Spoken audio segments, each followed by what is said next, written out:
ओम शांति। 31 मार्च 2023। बाबा के महावाक्य। मीठे बच्चे, अपना मिजाज बहुत मीठा बनाओ। भूले चूके भी किसी को दुख मत दो। बुरे वचन कहना, क्रोध करना, डांटना, यह सब दुख देना है। प्रश्न: माया बच्चों की परीक्षा किस रूप में लेती है? उस परीक्षा में अडोल रहने की विधि क्या है? उत्तर: मुख्य परीक्षा आती है काम और क्रोध के रूप में। यह दोनों मुश्किल ही पीछा छोड़ते हैं। क्रोध का भूत घड़ी घड़ी दरवाजा खड़काता है, देखता है यह कहाँ भौं भौं तो नहीं करते। अनेक प्रकार के तूफान दीपक को हिलाने की कोशिश करते हैं। इन परीक्षाओं में अडोल रहने के लिए एक सर्वशक्तिमान बाप से योग रखना है। अंदर खुशी के नगाड़े बजते रहें। ज्ञान और योग बल ही इन परीक्षाओं से पास करा सकता है। गीत। निर्बल की लड़ाई बलवान से। ओम शांति। बच्चे समझते हैं और बाप भी समझाते हैं कि तुम फिर से आए हो पारलौकिक बाप के पास और सब हैं लौकिक बाप। यहाँ है सब आसुरी बुद्धि, सतयुग में है दैवी बुद्धि।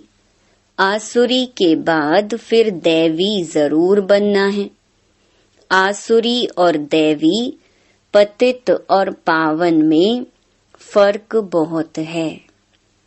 तुम जानते हो हम पावन थे, फिर रावण ने पतित बनाया है। अभी फिर बाप द्वारा हम फिर से पावन दुनिया का वर्षा ले रहे हैं, सतयुगी राज्य भाग्य का, वह भी 21 जन्मों के लिए। जब बाबा बच्चों को कहते हैं तब याद करते हैं, फिर भूल जाते हैं। जो बात याद रहती है वह फिर औरों को समझाने के लिए दिल टपकती है। याद नहीं होगी तो दिल टपकेगी नहीं, फिर वह खुशी की उछल नहीं आएगी। मुरझाई हुई शक्ल दिखाई देगी। अभी तुम जानते हो हम फिर से गंवाया हुआ सतयुग का राज्य भाग्य ले रहे हैं। वह जो क्रिश्चियन से राज्य गंवाया था वह तो ले लिया, परंतु माया ने हमारा राज्य छीना है, यह कोई को पता नहीं है। क्रिश्चियन से तो राज्य ले लिया हट से, भूख हड़ताल आदि करके। यहाँ तो वह कोई बात नहीं, तुम्हारी दिल में है। हम 5000 वर्ष पहले मुहाफिक फिर से राज्य भाग्य प्राप्त करते हैं बाप की श्रीमत पर चलने से। इसमें तलवार आदि कुछ भी चलाने की मत नहीं देते। कहते हैं बच्चे स्वीट टेम्पर बनो, बहुत मीठे बनो। सतयुग में शेर बकरी भी इकट्ठे जल पीते थे, एक दो के प्यार में रहते थे, दुख का वार नहीं होता।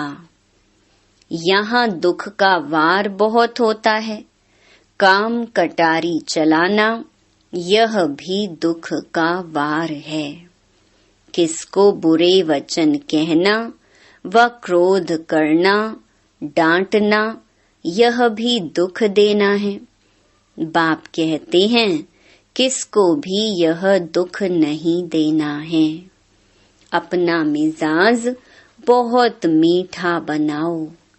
भूले चूके भी दुख देने का काम नहीं करो। श्री कृष्ण के लिए कहते हैं इतनी रानियों को भगाया, तो भी कहते हैं भगाया सुख देने के लिए। अभी तुम समझ गए हो श्री कृष्ण की बात नहीं है। भागवत के साथ गीता का, गीता के साथ फिर महाभारत लड़ाई का कनेक्शन है। अभी वही संगम युग है। श्री कृष्ण का तो नाम ही नहीं। श्री कृष्ण की राजधानी है सतयुग में। श्री कृष्ण ने कोई पतित को पावन बनाने के लिए कभी राखी नहीं बांधी। यह है पतित को पावन बनाने का उत्सव। सो तो पतित पावन परमात्मा ही है, ना कि श्री कृष्ण। श्री कृष्ण का जन्म तो सतयुग में हुआ। वहाँ तो कंस, रावण, सूपनखा आदि हो न सके। यह इस समय है आसुरी संप्रदाय। इन सब बातों को तुम अभी समझते हो। तुम्हारी बुद्धि में है हमने बेहद के बाप से अनेक बार राजयोग सीखा और 21 जन्म राज्य पद पाया है। फिर माया से राज्य भाग्य गंवाया है। जो माँ बाप दादे के दिल पर चढ़े हुए हैं वही तख्त नशीन बनेंगे। जो फरमान बरदार नहीं वह क्या पद पाएंगे। पद पाना चाहिए सूर्यवंशी, नहीं तो पाई पैसे के दास दासी जाकर बनेंगे। बाप दादा की आज्ञा पर नहीं चलते हैं। ब्रह्मा की मत भी मशहूर है, शिव बाबा की श्रीमत भी मशहूर है। तो ब्रह्मा और शिव बाबा के साथ उन्हों के औलाद की भी मत मशहूर होनी चाहिए। तुमको शिव बाबा और ब्रह्मा दोनों की मत पर चलना चाहिए, तब तो श्रेष्ठ बनेंगे। मात पिता भी श्रेष्ठ बनने के लिए कितनी अच्छी धारणा करते हैं। सब बच्चों को पढ़ाते हैं। मुरली सब बच्चों के पास जाती है। इनका पाठ ही है पढ़ाने का। कई बच्चे ऐसे भी हैं जो माँ बाप से भी अच्छा पढ़ाते हैं। शिव बाबा की तो बात ही ऊंच ठहरी, परंतु मम्मा बाबा से भी इस समय होशियार बच्चे हैं। भल संपूर्ण तो कोई बना नहीं है, कुछ न कुछ कांटे भी लगते हैं। माया का वार होता है, दीवे को तूफान लगते हैं। जितना ज्ञान और योग में रहेंगे तो इस घृत से तुम्हारी ज्योति जगी रहेगी। कोई दीपक में घृत थोड़ा कम हो जाता है तो लाइट कम हो जाती है। कोई का दीवा बहुत अच्छा जलता रहता है। आत्मा रूपी दीवे को ही तूफान लगता है। तूफान तो लगेंगे। बाबा कहते हैं नंबर 1 अनुभवी मैं हूँ। रुस्तम से जरूर माया रुस्तम होकर लड़ेगी। बाप समझाते हैं हे दीवे, ऐसे ऐसे तूफान आएंगे, परंतु कर्मेंद्रियों से कोई पाप कर्म नहीं करना। कोई ने कुछ कहा तो एक कान से सुन दूसरे से निकाल दिया। ऐसा अभ्यास करना पड़े। क्रोध भी मनुष्य की पूरी ही सत्यानाश कर देता है। यह भी बड़ी परीक्षा होती है। क्रोध का भूत आकर दरवाजा ठोकते हैं। देखें, भौं भौं करते हैं। अगर कोई भौं भौं करने लग पड़ते हैं तो दीवा बुझ जाता है। माया सबकी परीक्षा लेती रहती है। समझा जाता है इनमें तो क्रोध था नहीं, अब इनमें फिर क्रोध आ गया है। बाबा के पास बहुत अच्छे अच्छे बच्चे थे। माया का तूफान सहन नहीं कर सके तो गिर पड़े। फिर कहा जाता है किस्मत। हम परीक्षा में ठहर नहीं सकते। बच्चों को तो परीक्षा में बड़ा अडोल रहना है। अंगद मिसल, यह भी एक मिसाल है। तुम बच्चों के अंदर खुशी के नगाड़े बजने चाहिए। सर्वशक्तिमान बाबा के साथ योग रखने से मदद आपे ही मिलती रहती है। कोई हथियार पवार नहीं लेते। बाबा सब युक्ति सिखलाते हैं। बाप को याद करो तो विकर्म विनाश होंगे। क्रोध की भी स्टेजेस होती हैं। काम का भूत तो बड़ा खराब है। शल कोई में काम का भूत फिर से प्रवेश ना करे। उनको योग बल से निकाल देना है। योग से ही क्रोध का भूत भी निकलता है। घड़ी घड़ी दरवाजा खटकाते हैं। कहाँ मार्जिन देखी और घुस पड़ते। यह 5 चोर अंदर बहुत घाटा डाल देते हैं। हम कितने साहूकार थे। 5 विकारों ने कितना कंगाल बना दिया है। इनका बड़ा सरदार है काम, सेकंड नंबर है क्रोध। काम बच्चू बादशाह है। बड़ा मुश्किल से पीछा छोड़ते हैं। बड़ा भारी दुश्मन है। बहुत तंग करते हैं। बिचारी अबलाएं कितनी मार खाती हैं। उन्हों की फरियाद सुनी नहीं जाती।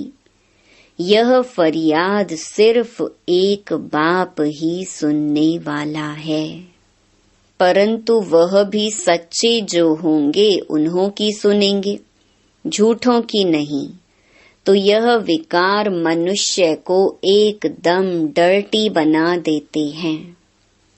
क्रोध की बीमारी उथल पड़ी तो क्रोध अपनी भी सत्यानाश कराते हैं। दूसरे की भी खुराक बंद हो जाती है। हंगामा होता है। तो बाप से जो खुराक लेने आते हैं उन्हों का वह बंद हो जाता है। उन्हों पर बंधन आ जाता है। फिर उनकी अविनाशी भविष्य जन्म जन्मांतर की आजीविका बंद हो जाती है। ऐसे जो परम पिता परमात्मा से वर्षा लेने में विघ्न डालते हैं उन पर कितना पाप पड़ेगा, बात मत पूछो।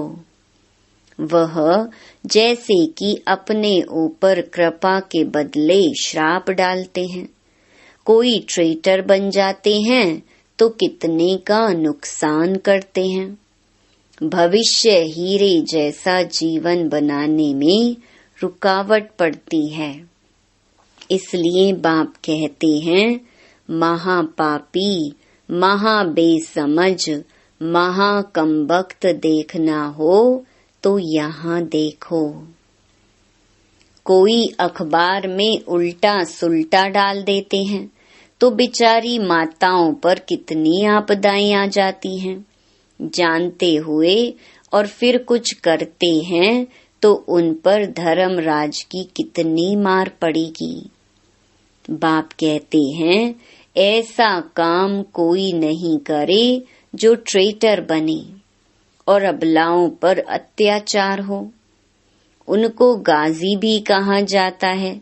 माथे में खून का टेम्परेचर चढ़ जाता है तो फिर तलवार उठाकर मारने लग पड़ते हैं, फिर उनको फांसी पर चढ़ा देते हैं।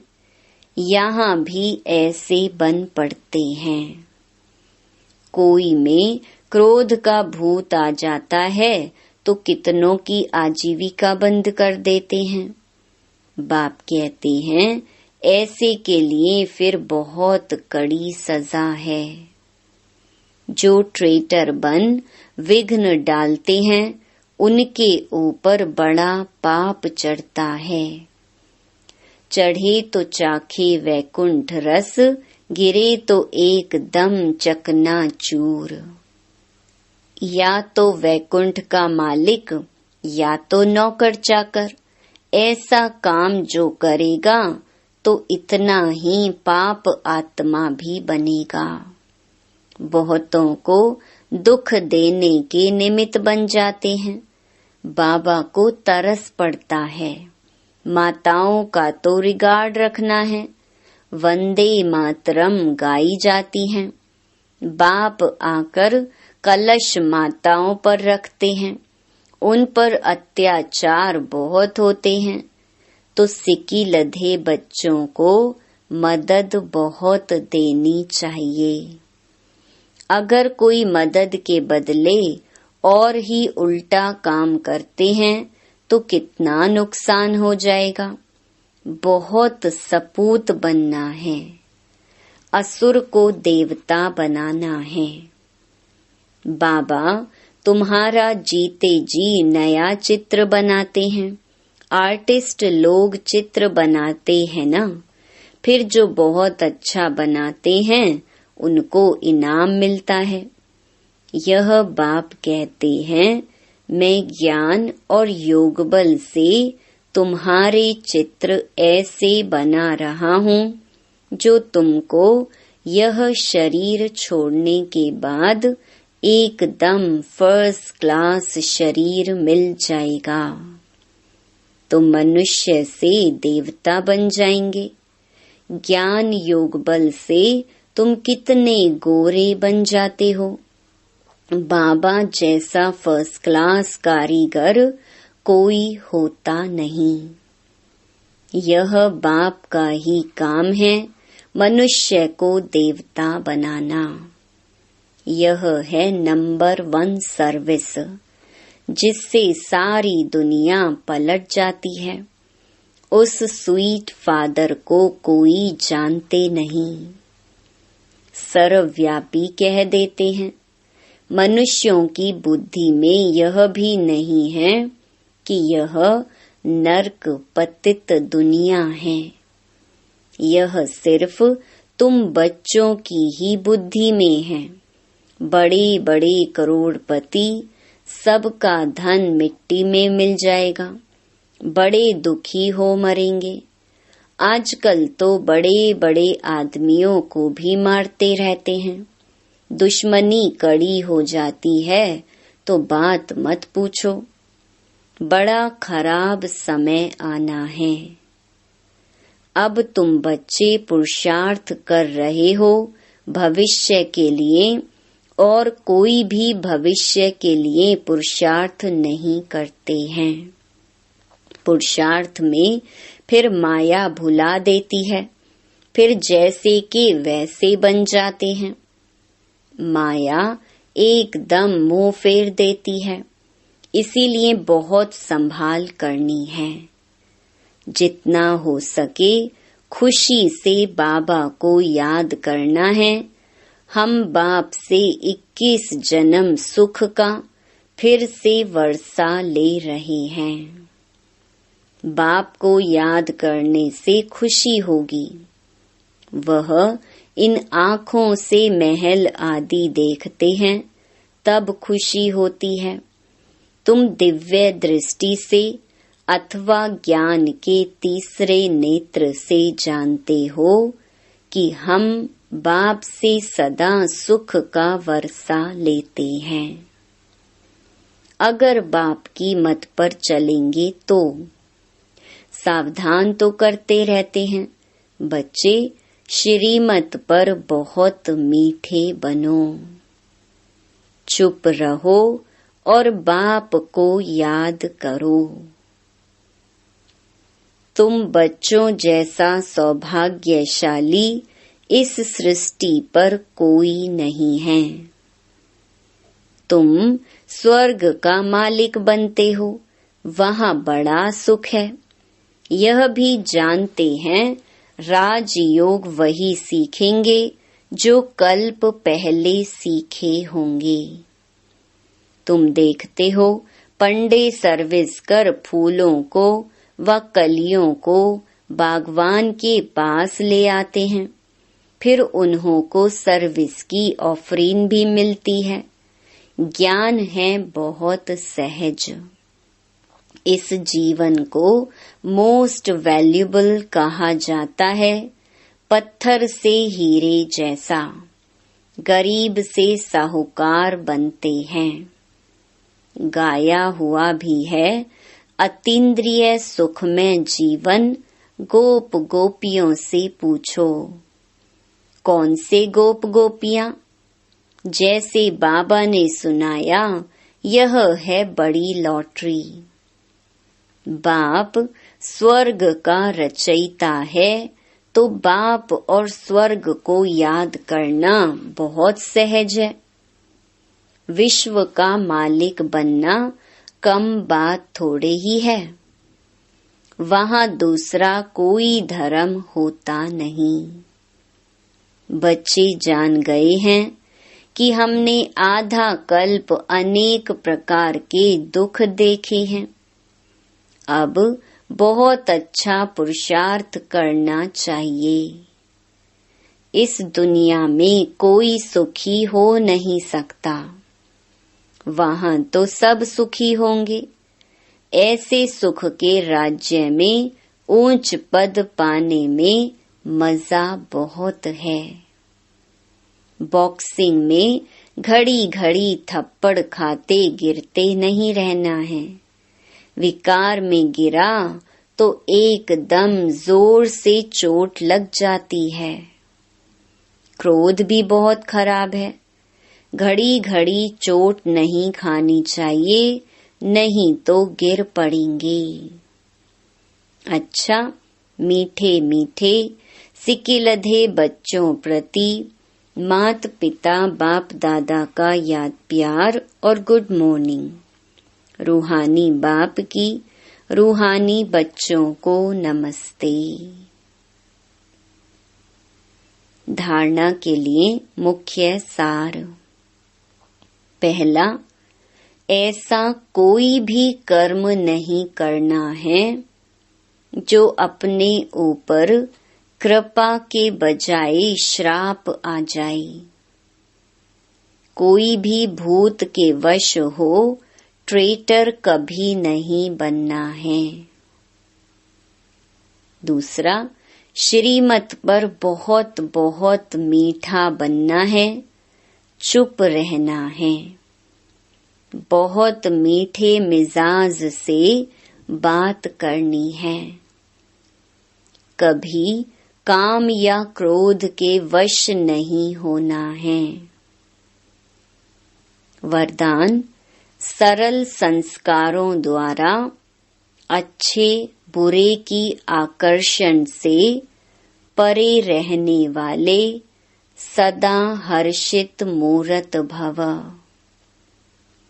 अपने संस्कारों को ऐसा इजी सरल बनाओ तो हर कार्य करते भी इजी रहेंगे।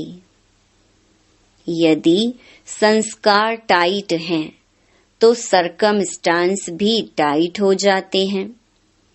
संबंध संपर्क वाले भी टाइट व्यवहार करते हैं। टाइट अर्थात खींचा तान में रहने वाले।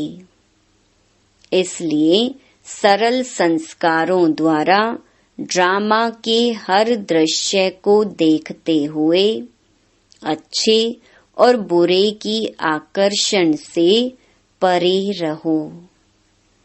ना अच्छाई आकर्षित करे और ना बुराई, तब हर्षित रह सकेंगे। स्लोगन: जो सर्व प्राप्तियों से संपन्न है, वही इच्छा मात्रम अविद्या है। ओम शांति।